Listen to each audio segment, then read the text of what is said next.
الحمد لله رب العالمين، والصلاة والسلام على سيد الأنبياء والمرسلين. أما بعد، فأعوذ بالله من الشيطان الرجيم. بسم الله الرحمن الرحيم. وَإِذَا قِيلَ لَهُمْ آمِنُوا كَمَا آمَنَ النَّاسُ قَالُوا أَنُؤْمِنُ كَمَا آمَنَ السُّفَهَاءُ أَلَا إِنَّهُمْ هُمُ السُّفَهَاءُ وَلَكِنْ لَا يَعْلَمُونَ. صدق الله العظيم. اللهم صل على سيدنا وشفيعنا وحبيبنا وكريمنا ومولانا محمد وعلى آله وأصحابه أجمعين. برادران اسلام، معزز سامعین، بزرگوں اور دوستوں،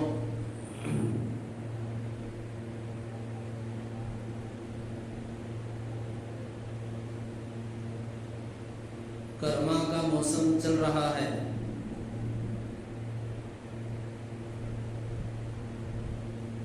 گرما کے موسم میں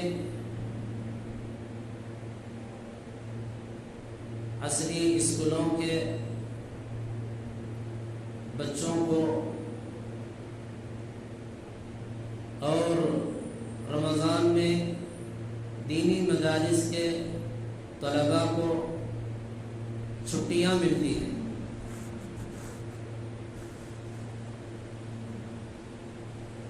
یہ دونوں طبقے کے لوگ ملت کے مستقبل کا سرمایہ ہے. اسکولوں کے بچے بھی، اسکولوں میں پڑھنے والے بچے بچیاں، کالجوں میں پڑھنے والے بچے بچیاں اور دینی مدارس میں پڑھنے والے طلباء اکرام، یہ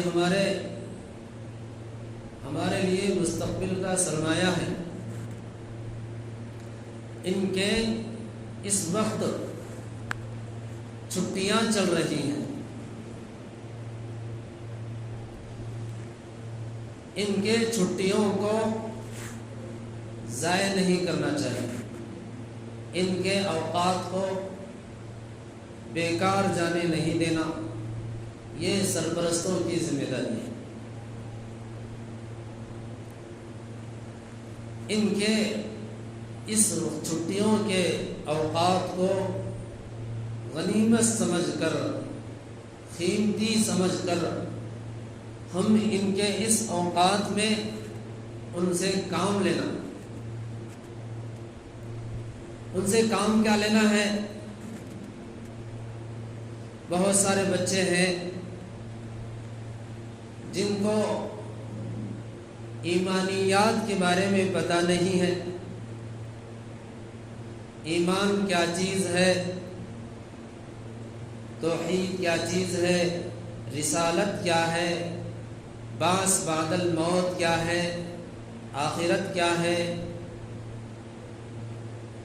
اور نئے نئے چیلنجز کے بارے میں ان کو آگاہ کرنا، آنے والے فتنوں اور پریشانیوں کے بارے میں ان کو آگاہ کرنا، یہ ملت کے ذمہ دار طبقے کی ذمہ داری ہے.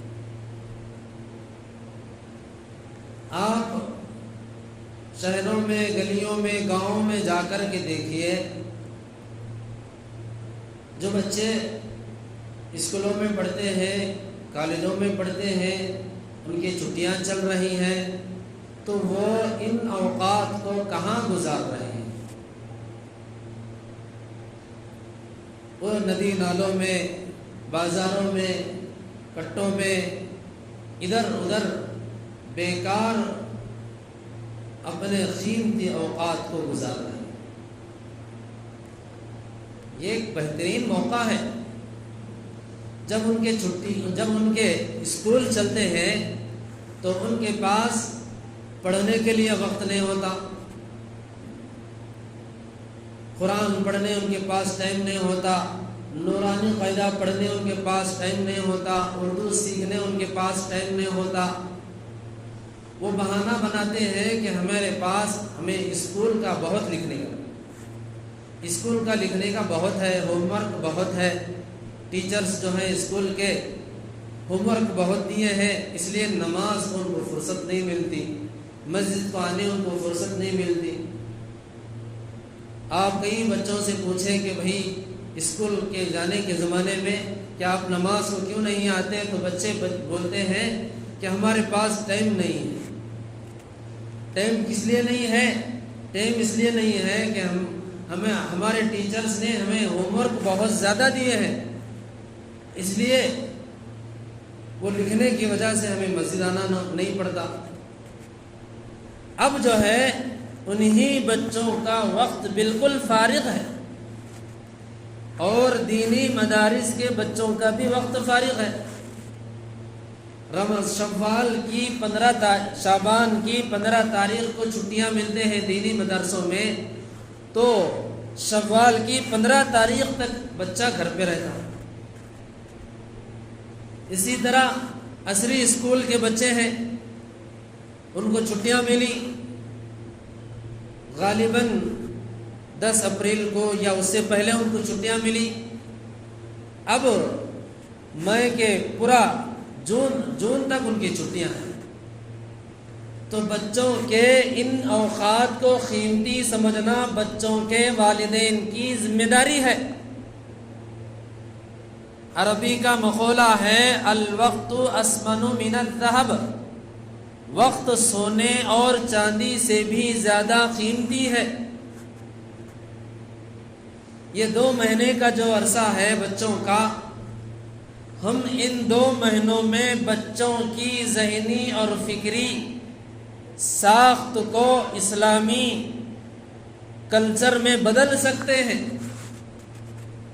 اسلامی تشخص میں اس کے کردار کو، اس کے کیریکٹر کو تبدیل کر سکتے ہیں۔ لیکن والدین اس سے غفلت برت رہے ہیں۔ معاشرے میں دیندار سمجھے جانے والا طبقہ اور معاشرے میں سمجھدار طبقہ ایسے بچوں سے بالکل غافل ہے۔ ان کا وقت مانگے، ان کے والدین سے ان کا وقت مانگے، اور ان کے والدین کو ترغیب دے کہ ہم ان اوقات میں بچوں کی ذہنوں میں جو اعتراضات ہیں، جو اشکالات اسلام کے متعلق ان کے ذہنوں میں، ان کے دل و دماغ میں بیٹھے ہوئے ہیں، ان اشکالات کو دور کر سکتے ہیں ہم۔ ان کے ذہنی جو خرابی ہے ایمان کے، اسلام کے تعلق سے، نبی آخر الزمان صلی اللہ علیہ وسلم کے متعلق ان کے ذہن میں جو خرابیاں ہیں، ہم ان خرابیوں کو دور کر سکتے ہیں۔ ان کو ہم سامنے بٹھائیں، ان کے سامنے حضور کی سیرت پڑھیں، حضور کے اخلاق ان کو پڑھ کر کے بتائیں، اور ہم اپنے انداز میں ان کو سمجھائیں۔ یہ اس وقت کا بہت بڑا تقاضا ہے۔ آپ کے بچے تقریباً 98% بچے، بلکہ اس سے بھی زیادہ مسلمانوں کے بچے عصری اسکولوں میں ہیں، دینی مدارس سے ان کا تعلق نہیں ہے، اور ہر سال تقریباً 10 مہینے وہ بچے ان اسکولوں میں وقت گزارتے ہیں، اور ان اسکولوں میں پڑھانے والے ٹیچروں کے ساتھ ان کے تعلقات ہیں، ان پڑھانے والے ٹیچروں کی صحبت میں وہ رہ رہے ہیں 10 مہینے۔ جن کا ایمان کے ساتھ، اسلام کے ساتھ تعلق نہیں۔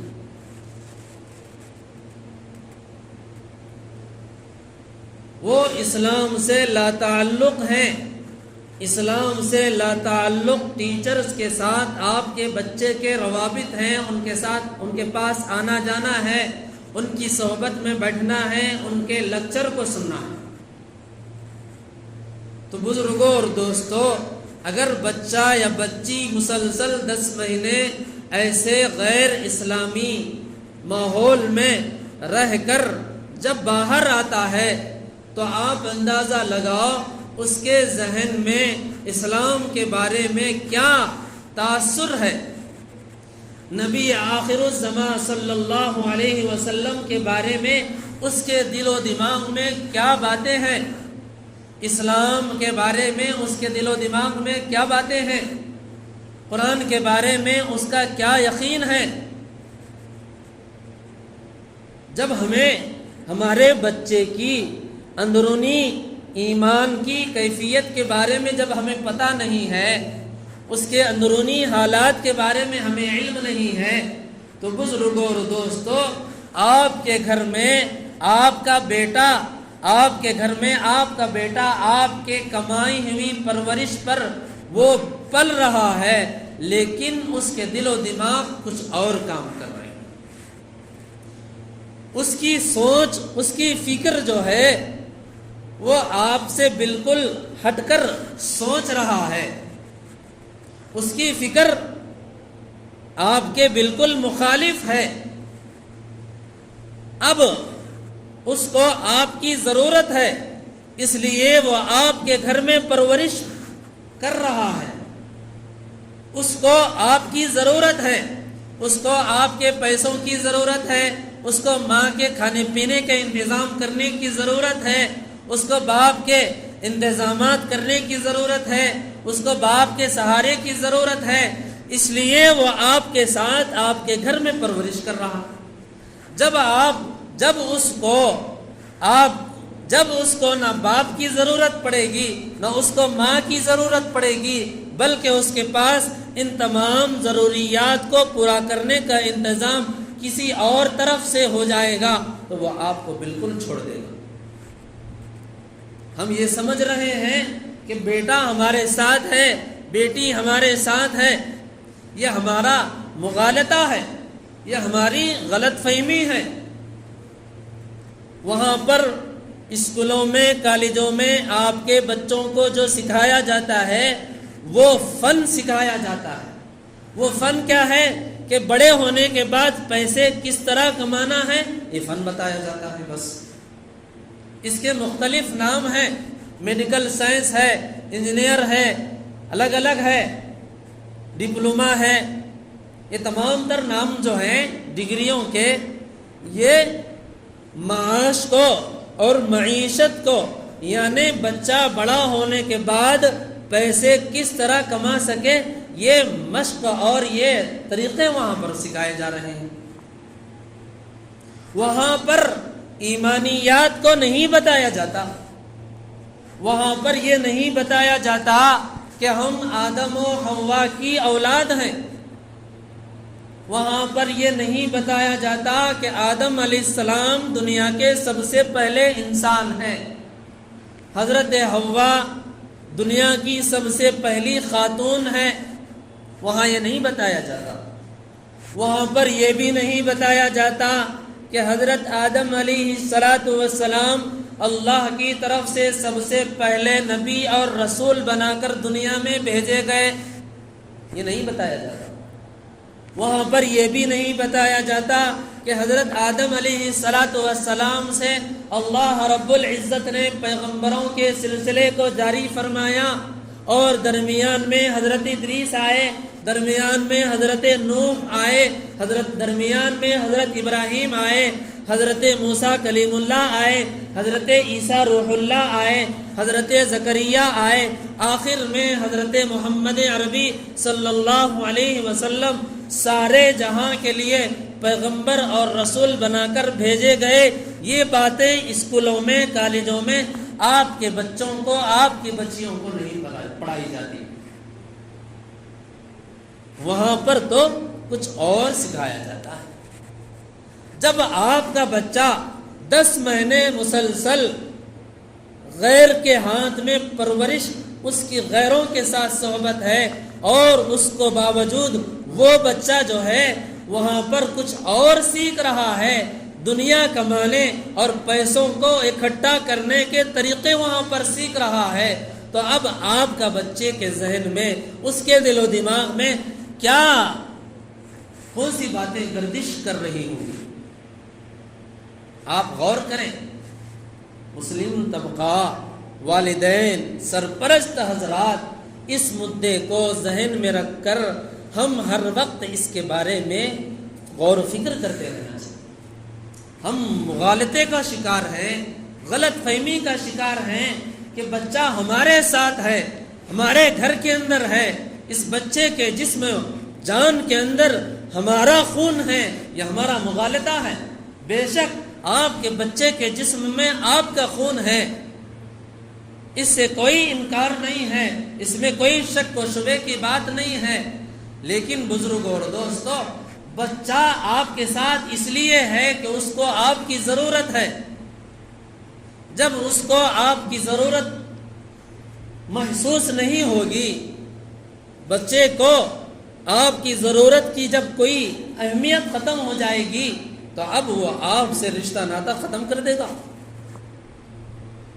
بڑی بڑی یونیورسٹیوں کا جب وہ رخ کرتا ہے، دلی جاتا ہے، بنگلور جاتا ہے، مدراس جاتا ہے، اپنی اعلیٰ تعلیم کو مکمل کرنے کے لیے، تو وہاں پر اس کا لیکچر، اس کا کلچر، وہاں اس کے اخلاق، وہاں اس کے مصاحبین، وہاں اس کے ساتھ رہنے سہنے والے لوگ کیسے ہوں گے؟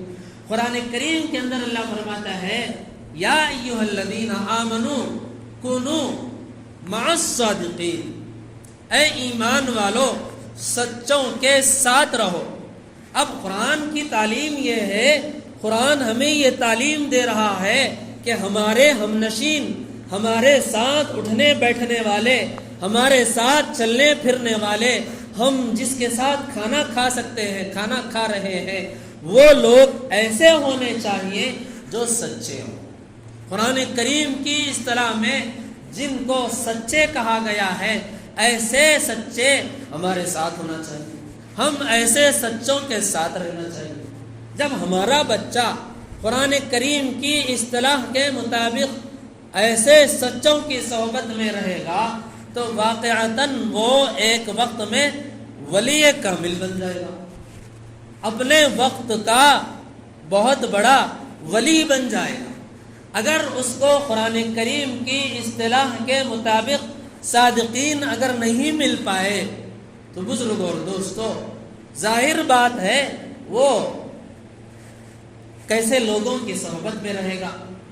تو وقت کا تقاضا ہے کہ آپ کے بچے 2 مہینے کی چھٹیوں میں آپ کے ساتھ ہیں، تو اب آپ کی ذمہ داری بنتی ہے کہ آپ اپنے بچے کو سامنے بٹھائیں، اس کو اپنا وقت دیں، اس سے اس کا وقت لیں، اس کے عقائد کو درست کریں۔ ماں بیٹھے، باپ بیٹھے بچے کو لے کر، بچی کو لے کر ماں بیٹھے، بڑا بھائی بیٹھے، دادا بیٹھے، نانا بیٹھے، بیٹھ کر بچے کی نفسیات کو سمجھیں، اس کے دل کی باتیں کیا کیا ہیں پہلے سنیں، اس کے دل و دماغ میں کیا کیا باتیں بیٹھی ہیں اس کو سمجھیں، اور اگر اس کے دل و دماغ میں اسلام کے خلاف اگر باتیں ہیں تو اس کی ان باتوں کو ٹوکیں اور اس کو پیار و محبت سے اس عقیدے کو سمجھائیں۔ ہمیں اسلامی عقیدہ سمجھانا ہے، اس کے اللہ کے تعلق سے اس کا کیا نظریہ ہے، رسول اللہ کے تعلق سے اس کے دل و دماغ میں کیا باتیں بیٹھی ہوئی ہیں، قرآن کے تعلق سے اس کے دل میں کیا بات بیٹھی ہوئی ہے، وہ باتیں سمجھانا یہ ماں باپ کی ذمہ داری ہے۔ ماں باپ کا کام صرف پیدا کر کے پرورش کرنا یہ نہیں ہے، پیدا کرنا اور کھانے پینے کا بندوبست کرنا، عید الفطر آئی، رمضان آیا تو اچھے کپڑے لانا، اچھے جوتے لانا، کھانا بچہ منگا، آئس کریم منگا تو باپ بچے کو آئس کریم دلا کر دے رہا ہے، ماں بچہ کھانے کی اچھی اچھی ڈشوں کی فرمائش کرا تو ماں جو ہے کچن میں بیٹھ کر اچھے اچھے پکوان پکا کر بچوں کو دے رہی ہے. یہ صرف ماں باپ کی ذمہ داری اتنی نہیں ہے. بچہ بیمار ہوا تو ماں باپ جو ہے اس کی بیماری کو لے کر فکر مند ہے، اس کو علاج کے لیے اچھے سے اچھے ڈاکٹر کے پاس لے جانے کے بارے میں فکر مند ہیں. لیکن بچے کا اندرونی حصہ، بچے کی روحانی کیفیت، اس کے ایمانی حالت، اس کے اخلاقی حالت جو ہے بالکل زیرو سطح پر ہے، ماں باپ کو فکر نہیں ہے. بچہ ظاہری دیکھنے میں صحت مند ہے، تندرست ہے، اچھا کھا رہا ہے، اچھا پی رہا ہے اور کھیل رہا ہے ماں باپ کے سامنے. ماں باپ جو ہے خوش ہیں کہ میرا بچہ صحت مند ہے، میرا بچہ ہنسی خوشی زندگی گزار رہا. لیکن ان بچے کی روحانی کیفیت سے ماں باپ غافل ہیں. انسان جو ہے دو چیزوں کا مجموعہ ہے، ایک جسم ہے اور اسی جسم کے اندر انسان ہو، حیوان ہو، اس جسم کے اندر اس کی روح ہے. وہ روح جو ہے انسان کے جسم کی اصل اور اساس ہے. اگر انسان کے جسم سے وہ روح نکل جائے گی تو انسان کا خالی جسم باقی رہے گا اور وہ جسم کچھ کام کا نہیں ہے. اور انسان کے جسم میں جو روح ہے وہ روح جو ہے اصل ہے. انسان کی نقل و حرکت، انسان کا فخر کرنا، تکبر کرنا، گھمنڈ کرنا اسی روح کے اوپر ڈیپینڈ ہے. اگر وہ روح نکل جائے گی تو انسان ناکارہ ہو جائے گا، بیکار ہو جائے گا. اور ایمان کا اور اعمال صالحہ کا تعلق انسان کے جسم کے اندر جو روح ہے اس روح سے. انسان کے ایمان کا تعلق اس روح سے ہے. روح جس طرح انسان کا جسم کمزور ہوتا ہے، کھانا نہ کھائے تو انسان کا جسم کمزور، جیسا کہ رمضان میں ہو رہا تھا، روزے میں صبح سے شام تک بھوکا تھا تو شام میں بالکل کمزور ہو رہا تھا. پیاس لگی، پیاس کی وجہ سے انسان کمزور ہو رہا تھا. جسم کو چوٹ آئی تو انسان کو تکلیف ہو رہی تھی. اسی طرح ایمان کی کمزوری سے انسان کی روح کے اندر کمزوری پیدا ہوتی ہے. اعمال کی کمزوری اور اعمال میں نقص کی وجہ سے انسان کے روح کے اندر کمزوری آتی ہے. جس طرح انسان کے جسم کی نشو و نما انسان کا جسم مٹی سے بنا ہے. اب انسان کے جسم کی نشو و نما جو ہے، انسان کے جسم کی پرورش جو ہے زمین سے نکلنے والی اناج غلوں سے ہوتی ہے. انسان کے جسم کی پرورش زمین سے، مٹی سے نکلنے والی پھلوں سے، اناج سے ہوتی ہے. جوار سے، چنے سے، پھلوں سے، سیبوں سے. سیب کی پیدائش زمین سے ہو رہی ہے، مٹی سے ہو رہی ہے، اور اس سیب کی پرورش انسان کے جسم ہو رہا ہے، پرورش پا رہا ہے. اور انسان کی جو روح ہے وہ انسان کی روح مٹی سے نہیں بنی، بلکہ انسان کی روح اللہ کا حکم ہے، اور اللہ کے حکم کی بقا اللہ کے حکم کو پورا کرنے میں ہے. اللہ کے حکم کیا ہے؟ ایمان کا صحیح ہونا، یہ اللہ کا حکم ہے. نماز کا اہتمام ہونا، یہ اللہ کا حکم ہے. اللہ کے جتنے احکامات ہیں ان احکامات، وہ اللہ کے احکامات، اللہ کے حکم یعنی روح کی غذا ہے. جس طرح انسان کے جسم کی غذا زمین سے نکلنے والے پیڑ پودوں سے، اناج سے، غلے سے ہے، ایسے ہی اللہ کی عبادت اور اس کی بندگی انسان کے روح کی غذا ہے۔ بندگی کے نتیجے میں اللہ کی طرف سے انوارات و تجلیات کا جو نزول ہوتا ہے، جو برکات کا نزول ہوتا ہے، وہ برکات کا نزول جو ہے انسان کے روح کی غذا ہے۔ اگر انسان اپنی روح کو کمزور کر دیتا ہے تو اس کے ایمان کی کمزوری ہے، اس کے اعمال کی کمزوری ہے۔ تو بزرگوں اور دوستو، ہمارے گھر کے اندر، ہمارے اسکولوں کے اندر، ہمارے اسکولوں میں جو بچے پڑھ رہے ہیں، دینی مدارس میں جو بچے پڑھ رہے ہیں، ان کے چھٹیوں کے اوقات ہے، ان کے اس اوقات کو قیمتی بنانا والدین کی ذمہ داری ہے کہ ان کے اس وقت کو لیں اور لے کر ان کو ہم سمجھائیں، نماز کی اہمیت بتائیں، نبی کی سیرت ان کو بتائیں، صحابہ کی قربانیاں ان کو بتائیں۔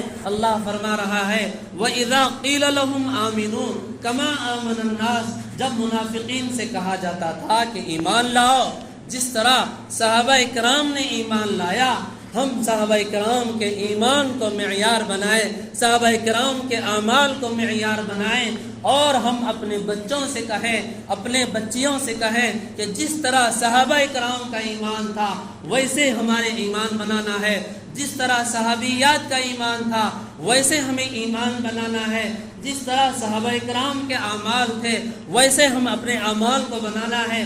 جب بچہ بچپن میں سیرت نبوی کو سنے گا، جب بچہ بچپن میں صحابہ کے واقعات کو سنے گا، جب بچی بچپن میں صحابیات کے قصے کو سنے گی، تو بزرگوں اور دوستو، جب وہی بڑا ہوگا، جب بچی وہی بڑی ہوگی، تو اس کے بڑے ہونے کے بعد اس کے ایمان پر باقی رہنے کی گارنٹی ہوگی، اس کے اعمال پر باقی رہنے کی گارنٹی ہوگی۔ اگر اس کو بچپن میں ہم غیروں کے حوالے کرتے ہیں، اسکولوں میں 8 گھنٹے غیر مسلم ٹیچرز کے حوالے ہم اپنے بچوں کو کر کے ہم ان کے کلچر کو خراب کر رہے ہیں، ان کے ایمانی سطح کو ہم کمزور کر رہے ہیں، ان کے اخلاق کو بگاڑنے کا ذریعہ ہم بن رہے ہیں۔